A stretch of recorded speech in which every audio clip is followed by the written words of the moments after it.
Hey, this is Leslie. Before we get into the episode, would you mind doing me a favor? If you've listened to the first 2 episodes in this Warhammer 40,000 miniseries, I would love to hear from you. I've got a section on my website where you can give feedback, including text, or even upload an audio or video file. Would love to hear what you think, whether it's constructive criticism, or something that made you angry, or something that even made you feel good or happy. And hey, share your experience with Warhammer 40,000, or how this podcast is helping you see things differently. Go to niche2meetyou.show/40k, and while you're there, feel free to snoop around. You can even find a place to feed our team some pizza, for we are hungry. Thanks for that. All right, let's get to the episode. You're listening to Niche to Meet You, a podcast about the hobbies that will save our lives. This is the 3rd installment of a profile on the tabletop wargame Warhammer 40,000. We've learned how it's played and why it matters to those who play it, and today we meet the ones who made it. I'm Leslie, and it's Niche to Meet You.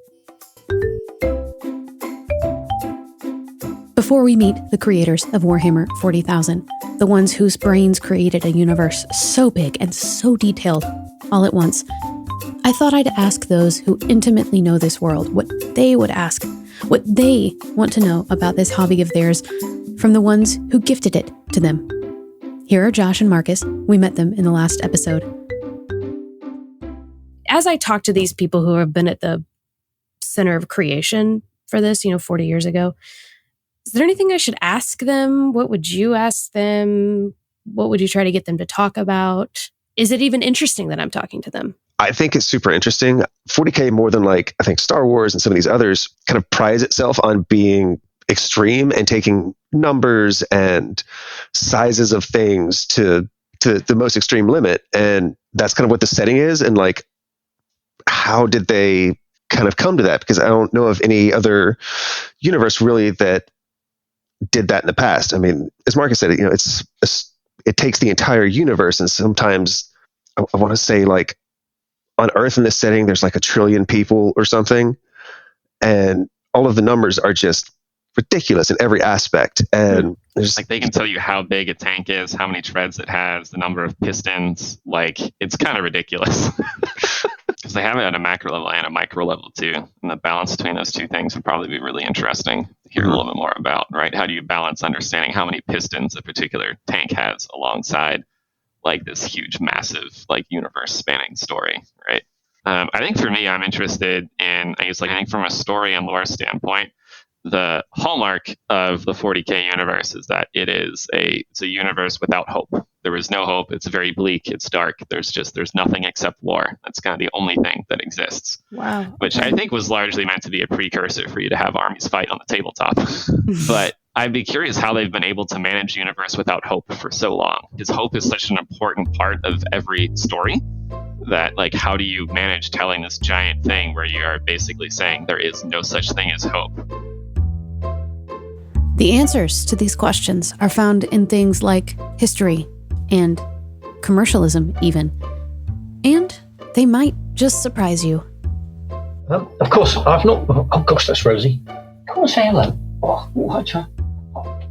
This is Rick Priestley, creator of Warhammer 40,000, and his dog, Rosie. Rosie doesn't shed at all, I learned, and I also learned about the very beginning of this game, and more about the mind who originated it.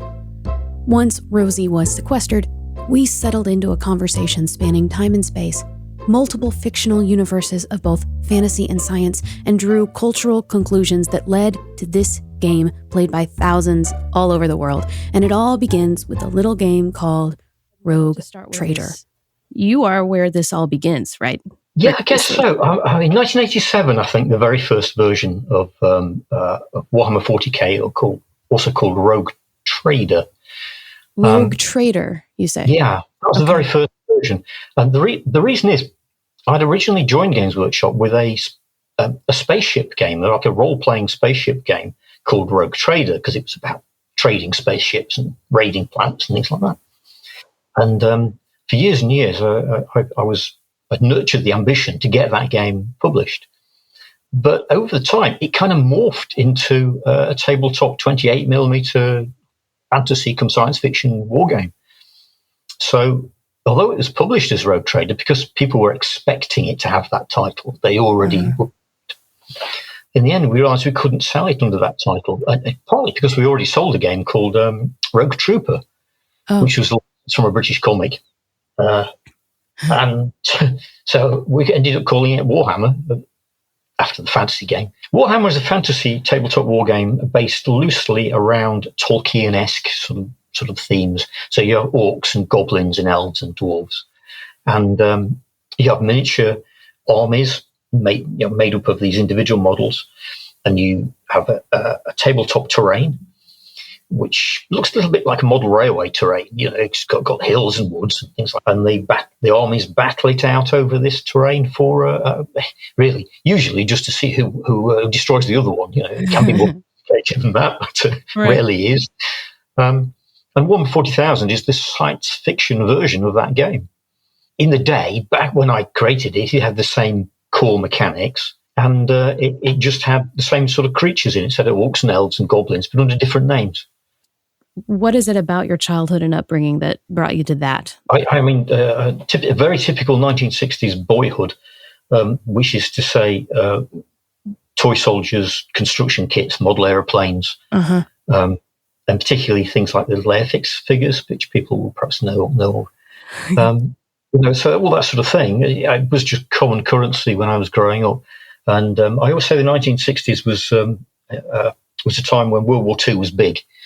All boys my generation knew ridiculous details about the armaments and fighting men of World War II. So then it seems to me you have that sort of practical application of battle, and then this fantasy in culture that starts to rise up in the 70s coming together. Yeah, that's it. I think that's a good summary. In fact, that culture started to rise up in the 60s with Tolkien in particular and the Lord of the Rings.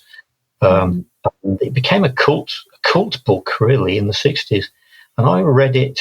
When did I read The Lord of the Rings? I must have been in my early teens. And like many early teenagers, you become obsessed by things like that, don't you?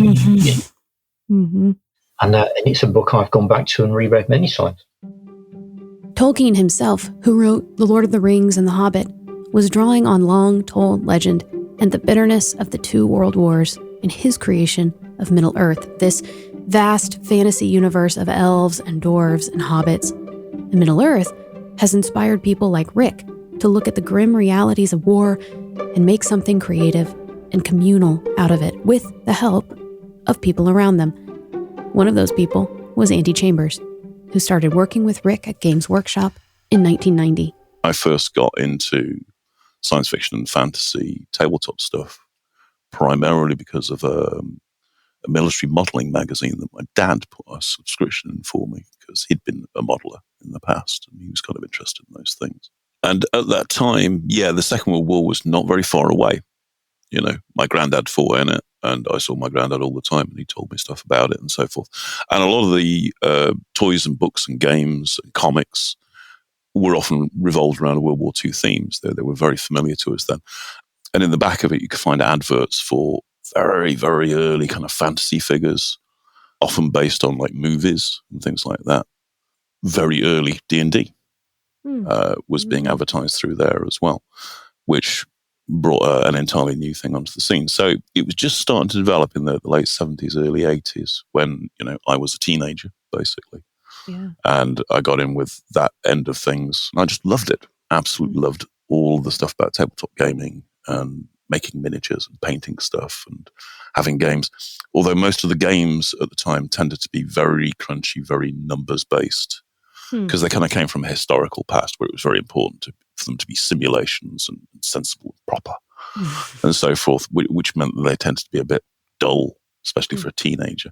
I'm more into having something that moved fast and was fun and came to a resolution. And it got only more so once I got my feet under the table because they were the kind of games I liked. Yeah. And most people did as well, really. And then, as you say, Lord of the Rings kind of swung to the fore again in the 60s because hippies got into it. So there was a fantasy line going on as well. And then aside from that, there was kind of a science fantasy thing kicked off by the moon landings and the space race in general. So sci-fi was cool. Sci-fi was very dominant at the time. And like kids shows would often revolve around it. We had ones in the UK, Jerry Anderson shows like Stingray and Captain Scarlet, which were all very futuristic and kind of cool. So we kind of came out of that, and off the back of that, to a large extent, and music was changing and becoming recognizable. And there was a general sense of wanting to look forward into the future, which is why futurism was so in. So it was all very coming out of a fairly staid kind of historical past and looking for something, with more possibility to it, something that wasn't done and written already, a more creative kind of approach to things was quite a common theme, I guess, looking back on it. Another important factor in the creation of this game for both Rick and Andy that informs the tone and the structure of the entire universe is the cultural posture in the UK at the time, which is rooted in hundreds of years of history. We were writing at a time when we were coming out of 18 years with the Tory rule in Britain, and that had been grim.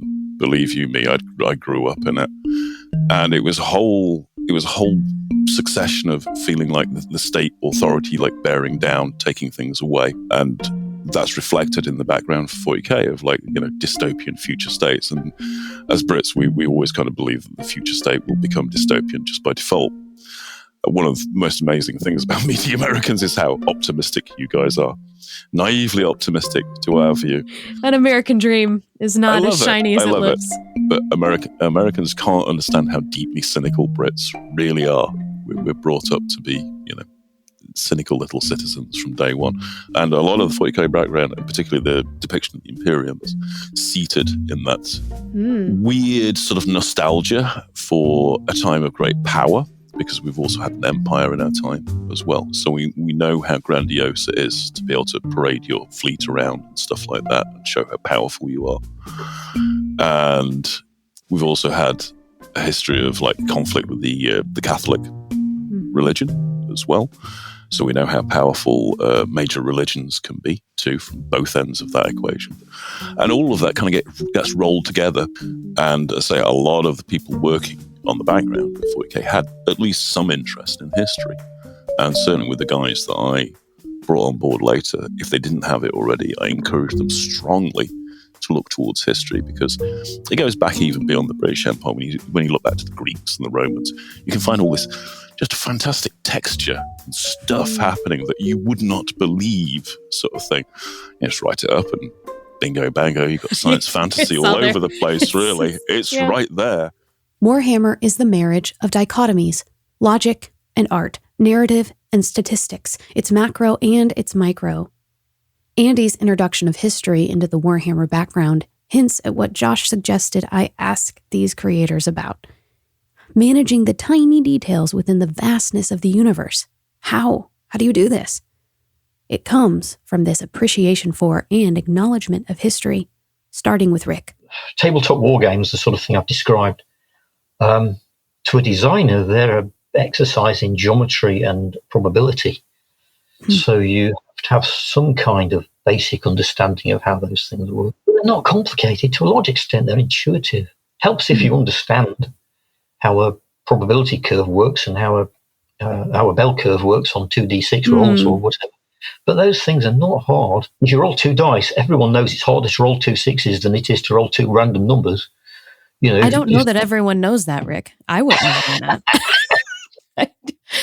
So, but you say all of that, and there's so much logic to it. But at the same time, the vastness of the universe is such an abstract concept. I think it helps that my background actually is, I wouldn't say it's all that scientific. I've been accused of being a scientist, but I'm not. I actually studied archaeology at university, so that's where my background comes from.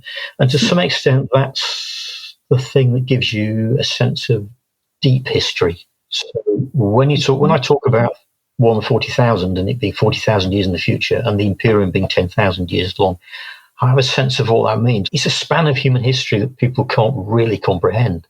And I always intend it to be that long in order to create whole cycles of civilization collapse and change within it. Really, I wanted to create a background that could be almost anything. To give, what can I just want to call it, almost like a playpen or a sandpit. That's the word people use, really, isn't it? So to Rick, the macro and the micro come together naturally. The macro is informed by history, both his and ours. And then Andy Chambers entered the picture in the 90s with the second edition of Warhammer and led the charge to build the micro, the very first codex. The first iteration of that huge magazine we learned about in the last episode with the stats and lore and illustrations. It began with Rick and Andy based off Rick's original work with Rogue Trader. Andy came in with a background of writing rules for another game in a box, the first of its kind, called Adeptus Titanicus. And they'd had some stuff that had come out that didn't have rules, and I was like suitably perturbed by this. So I just wrote up some rules for the new units and some background to go with it, and then basically just slotted in there and started getting work.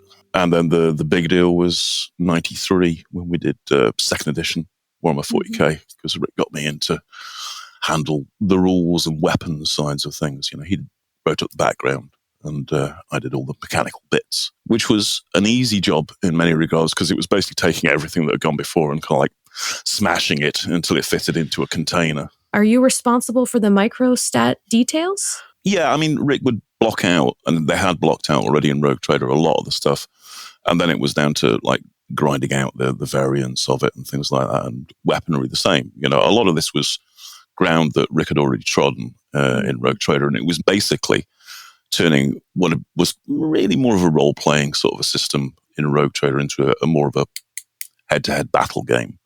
So the material there was just a job of work to make it all make sense with each other, have some common points, values for things, that sort of stuff. Everybody having army lists that worked more or less the same way. So you're a world builder in the details and statistics. Later on, as we started doing the codex books for it, and Rick kicked off doing those in second edition, he kind of did one for the Ultramarines and the Imperial Guard. But then there were a whole bunch of other ones that needed to be done for all the other armies. And in each of those, you got an opportunity to, write a bit more history and background and events relating to the different alien races. Most of them were that came after that. So they were a lot of fun.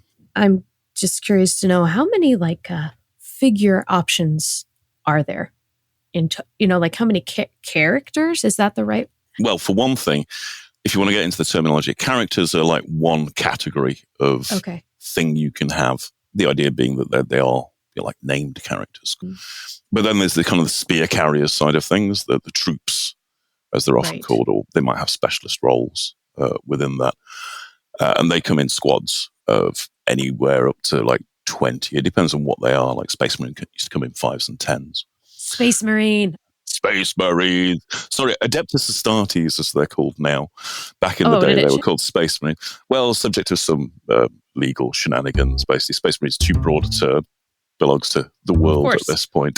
So they have to call them Adeptus Astartes to make it TM. There's an important dynamic to understanding Warhammer that until this point we haven't properly named, haven't called out. It's a character in this story that's been lurking behind the curtain. It's that of business and commercialism. More about that coming up next. Hey, we'll get back to the episode in a second, but first, this is usually where people will ask you to subscribe, rate, and review the show on your platform of choice, and I would love if you did that. It's super helpful. But you know what's more helpful is telling a friend that you like it. So what if right now you texted one friend and said, hey, I'm listening to this new show called Niche to Meet You. I think you'd really like it. You know what I'll even do for you? I will play music for the next 15 seconds before we get back to the second part of the episode, so you can do it without missing a thing. Okay, ready? Here you go.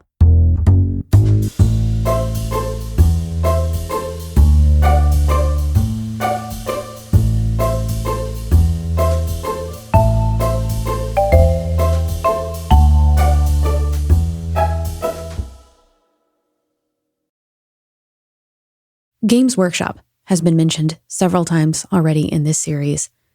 They're the intellectual property owners of the Warhammer brand. They originated the first iterations of the game while they had the exclusive Dungeons & Dragons distribution rights in the UK. And they've taken their role as IP owners seriously. The books aren't really available at regular bookstores. They're only available through the Black Library, which is Games Workshop's online store, and it sells many hundreds of the books of lore, the ones my husband reads. It's almost as if their protection of the brand is the very thing that's kept it out of the public awareness for so long, in comparison with Dungeons & Dragons, which can be played and understood without a single purchase. Though, as Marcus and Josh talked about in the last episode, Games Workshop has started licensing out the IP to companies who are experts in other areas like video game developers and publishers. When talking to those who play Warhammer about Games Workshop, there's a sense of it being this all-seeing eye for the brand. Maybe for some, it feels too commercialized.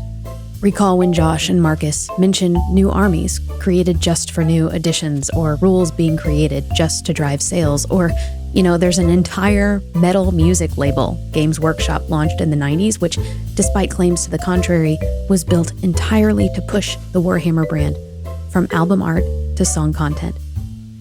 Despite the grumbling, Andy Chambers says that this role of commercialism is an important one for the Warhammer universe. I gather from people I've talked to about Games Workshop, do you either love them or hate them? No, there's a lot of different facets to Games Workshop. I mean, there's Games Workshop as a business, there's Games Workshop as a retailer, there's Games Workshop as a creative force, and they all contain reasons why you might love them or hate them. Quite potentially both. It's a big creative business, and if you ever talk to somebody who's worked at Disney or something like that, or Pixar, you'll find a very similar kind of equivocal sort of it was great. They met great people there. There were fantastic opportunities. We created great things. But at the end of the day, you're embedded within an organization which is dedicated to extracting cash from people, which is not a particularly noble pursuit in its own right. It's not a shameful one either. Yeah, it's where art meets commercialism. And it's always a bit of a rub.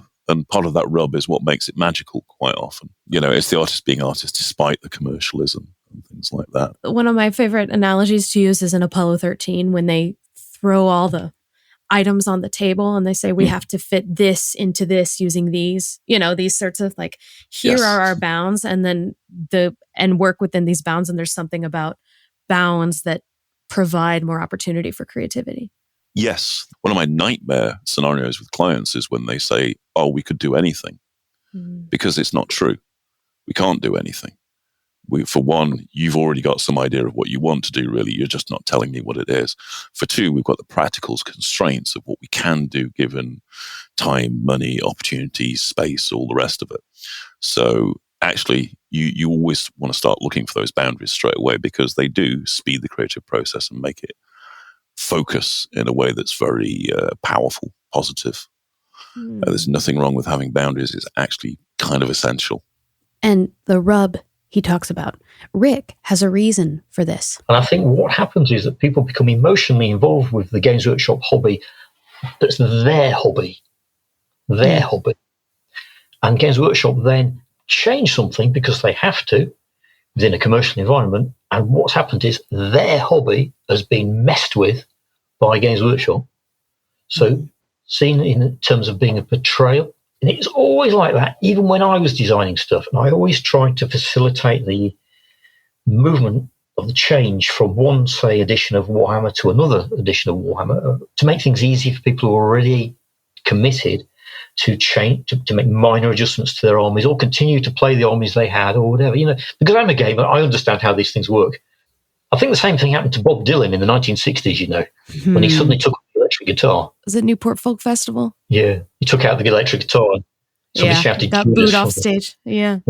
We don't like change, do we? And especially just something you've emotionally bonded to. And as I say, I think the reason why Games Workshop is such a powerful hobby is because it gives you the opportunity to bond with it on all of those levels I spoke about. Now, I've made a bold claim with Warhammer 40,000 that it's the perfect hobby case study. Not that everyone should play it, or that everyone should love it, or that everyone should talk about it, just that its framework, with its bounds and its complexities and its many ways of interaction, provide us with a real example of the vastness of the hobby and its benefits. And this thesis statement of mine has actually come from Rick Priestley himself. This is the thing about hobbies. A lot of hobbies are about craft. They're about doing something with your hands, which tends to occupy your mind, but essentially they're craft hobbies. And I would include amongst that things like knitting, making clothes, painting, traditional style painting, making model kits. Some hobbies afford you the opportunity to do those things to a lesser or greater extent. They give you the opportunity to develop skills. Now, you can be very skilled at some of these things to the extent that you can be, almost professional artist, for example. And I would argue that within the Games Workshop hobby, you have a lot of that craft skill. So a lot are attracted to it because they want to develop painting and modelling skills. And that can be painting and modelling of the models themselves that you buy, or it can be making of the terrain and the scenery, which people also do. So there's opportunities to exercise craft skills. But at the same time, there are also opportunities to engage competitive skills. Now, a lot of people would say their hobby might be playing chess or playing backgammon or Go or card games. And people can get very passionate about those things, and they engage your mind in a very precise way. Well, war games have an analogous relationship to competitive games. You can play a war game in a competitive way. I want to win. And to do that, I have to be able to not just put this army together and paint it. In fact, I don't even have to do that. I could just buy one. But I have to understand how the game works, and I have to understand how to maximize the potential of a force within that game. And there are strategy. There's strategies that are varied depending on what army you choose, and then how you build that army. So you're going to have mostly infantry, mostly tanks, mostly vehicles, whatever. You've also got an opportunity to simply socialize. And again, this is what most hobbies do to some extent. And it's akin to a coffee club or something. It's social. I always say the social aspect of wargaming is the most important thing. To me, what it's really about. But then personally, I pretty much game with my friends. So there are opportunities to get together, drink beer, push toy soldiers around, and talk, bollocks. and talk nonsense. This reminded me of the times I observed Robert and Aaron at the game shop. It felt like a bar or a community space where everyone was known and welcomed and joined around a literal table for a common goal. Or sitting at a table close by painting, or milling around at the front of the store talking about the stupid, meaningless trivia that only people in that building would know. And that might be the most important dynamic of all the many that hobbies contain. If you've got a hobby that makes you think about that hobby when you're not doing it, and that's particularly the case when you're talking about, say, reading the fiction. So the fiction reading might be seen as a hobby in its own right, but a lot of players who are wargamers who collect toy soldiers and paint them and game with them will also read the books. And it's just another way of connecting with the hobby. Because I know people who sit at work, or at school even, working out their ideal combination of an army, or thinking about what army they're going to play, or making a list of all the purchases they're going to be doing. So the hobby makes you think about the hobby when you're not doing it. And the more opportunity a hobby has or offers for that, the better that hobby is in a way, the higher it scores on the hobby points. A lot of the folks I've met might actually call Warhammer more like a lifestyle than a hobby. Thinking about the hobby seems to be the flip that's switched here. Always when we're designing a game, I'm designing a game, Rick's designing a game, or what have you, we're trying to design a game which is relatively simple to play, which is why I say go play it, because it'll be a relatively simple experience. But the ideal game is like very simple to learn, hard to master. Not just because of what's happening on the tabletop, because of all that other stuff, those army lists that I talked about before, where you might have a choice of 20 to 25 different things to put into your armies in different amounts and different places to spend your points to get different forces. And that's where it explodes outwards, and then you can play campaigns or what have you as well. And there's a lot going on once you get past the initial sort of like, this is how the game works. And that's why Games Workshop's a big business today, because it doesn't just support that initial experience. It's not just pulling a box game off your shelf and playing it once. It's actually got all this other stuff, what I used to call toilet time. And what it means is thinking time outside of the game itself. Homework. How much homework can you do in like creating your army and thinking about how it would work tactically and thinking about other potential things you can do outside of the immediate having models on the table, rolling dice, pushing them around. Now, is it possible that commercialism, this boundary that has led to the macro and the micro universe of Warhammer 40,000, has actually been an asset in the building of the framework for this perfect hobby? The business of it all creates the things that allow for us to talk about the hobby and think about the hobby outside of doing the hobby. Everybody's hobby, including yours, probably has some sort of tool or equipment that's informed or shaped by commercial forces. Robert himself even talked about the expense around hobbies, that even though many will criticize Warhammer and Games Workshop for how expensive it all is, it's no more expensive than any other adult hobby. These niche subcultures need infrastructure to survive because they pave the road to passion. It's a strangely emotional relationship.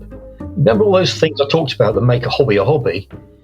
Once you've actually really committed time to learning how to paint and how to model, and you've committed time to learning how these games work, and you've taken part in tournaments and you've formed relationships with people that are all predicated upon these things, you've invested heavily and emotionally in the game, the background, the hobby. Everything's very, you can be really passionate about this thing, and with good reason. There's lots to be passionate about. But while boundaries of the creation of the work can be fuel for the fire, the corporate infrastructure and commercially driven decision-making and infrastructure can also harm by denying individualism to the creators themselves.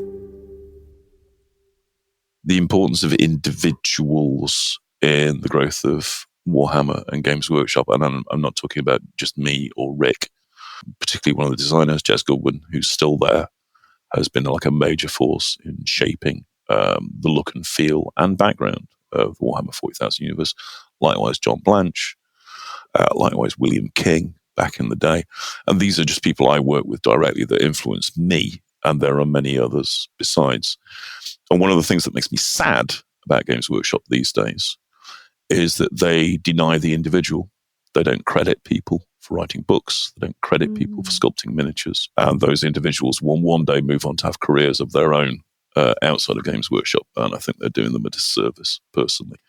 I skate by a lot because people know who Andy Chambers is from the 90s. So they recognize my name. And I feel for the guys who are just as creative, more creative than I was, chiseling away there now, but doing it namelessly, facelessly, on behalf of the giant corporation, which is truly the dystopian future we all feared, really. And I think it's a disservice to the fans because they love to know the individuals that made it all possible and things like that as well. So I think it's taking away from just the creators and the fan base at the same time. And for what? It seems like that's why the Comic Cons and those panels are such an important part of the fan experience. Absolutely. Absolutely, it's true. And this is really where something like a niche subculture begins, with someone like Rick, who used history and passions to imagine a new world that eventually is imagined by thousands.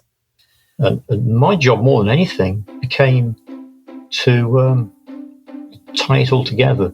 I was just a games designer, when I started. So I'd write stuff and they go, I'd like these Space Marines. What do Space Marines look like, Rick? And I'm going, well, I don't know. And I made a few drawings. And people went, no, it's terrible. We could do better than that. And the model designers know how to make models. We were all, this raddled old man you see before you now, we were not like that when we were building these things. We were in our 20s. We were all in our 20s. Even the bosses were in their 20s. None of us were old. We were doing something that everyone thought we were crazy to even attempt to do. The idea of being able to make a living writing about toy soldiers and making toy soldiers, it wasn't credible. We stuck at it because we couldn't do anything else. So, I'm quite proud of it, but I wouldn't claim too much personal success. It's not me that's made it what it is. It's other people. to a large extent. It was the guys that just stuck at it and had faith in it that made it what it is. On the next episode, we ask why it all matters. Why this crazy attempt at a brand new fantasy war game written by a bunch of 20-year-olds in the 80s is relevant for us today. And we'll ask Rick and Andy about Marcus's lingering question: how do you create and maintain such a vast universe for so long without hope? And we'll explore how these individuals we've met, the Roberts and the Aarons and the Joshes and the Marcuses of the world, come together in community to find hope in this hopeless universe. This episode was produced by me, Leslie Thompson, with help from Chris Thiessen. The music you heard is by Abigail Flowers. If you like the show, write an honest review, seriously, and tell a friend. And if you want to support us even more, buy me a pizza. See the show notes to learn how. Hey, it's me again. Really quick, I wanted to offer an opportunity for you to give feedback on this show. If you're listening and you are into this hobby, it's a part of your life, I would love to hear from you. Did we get something wrong? Should we correct something? We are totally open to doing future episodes with corrections, but would love to hear from the people who actually play it. So if you go to niche2meetyou.show and scroll to the very bottom, there is a section where you can supply feedback for a particular episode or hobby, and we would absolutely love to hear it. Thanks for listening.